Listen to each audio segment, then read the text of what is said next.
Gaganahan ka bang tikman kapag ganito yung nasa harapan? Exotic po ito sa karamihan, pero ginto ang halaga kapag natsambahan.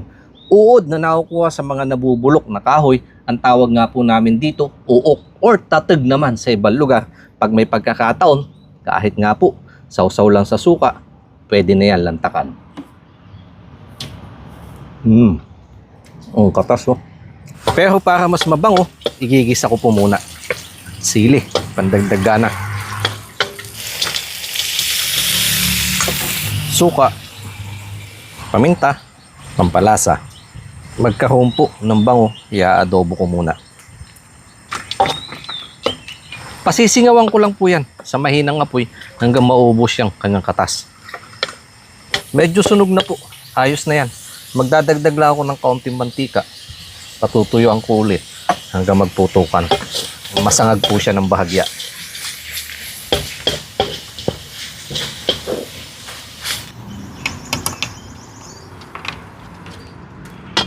Para mas magpasarap po ng kain mga kanayon, kinamas ko itong bahaw dito po sa kawali.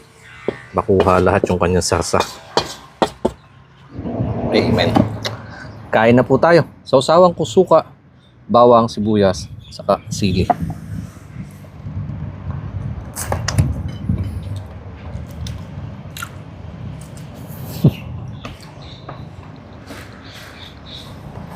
Napaka-creamy po ng kanyang loob. Parang kumakain ka ng gatas.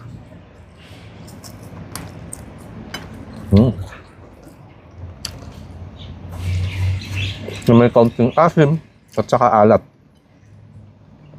At yung kanya naman pong balat, medyo may kaunting lutong. O parang kumakain ka ng litid.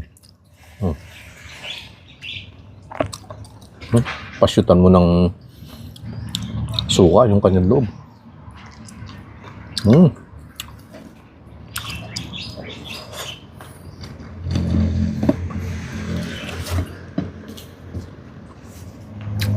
Sa mga napapanood ko pong dokumentaryo, ina-advise naman na nila ito dahil nga po napakayaman sa protina.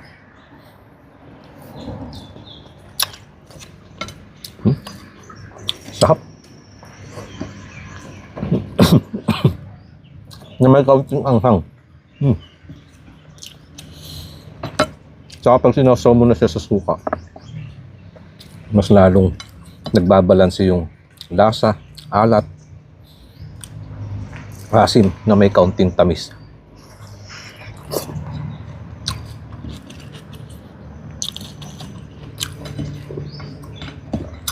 Malimit nga po niya sinasangag. So sa akin, ito yung gusto kong luto. Mas malasa kapag mayroong kaunting toyo. At sa mga kumakain po nito, pa-share naman kung ano ang putahe nyo. Pahaan nyo ba ng pagluluto? Sa susunod, pwede ko din subukan. At sa mga hindi naman po kumakain nito, hindi ko naman pinagpipilitan. For curiosity, gusto yung tikman.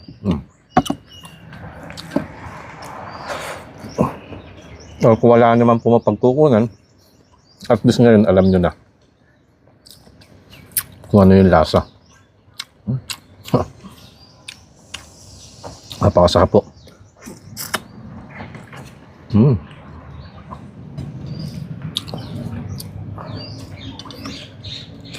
Lalo na kapag yung pinapapak-papak lang yan, pampulutan. Kaya hindi ko yan uubusin. Papahapon lang ako. Pagkasundo ko po sa aking mag-ina mamaya, kukunan ko yan kahit mga 2 bote. Ayos na. Maraming salamat po mga kanayon. Ayun, pagsama sa akin sa isa na naman na ibahaging uod na nakukuha sa bukid. Diyan po tayo.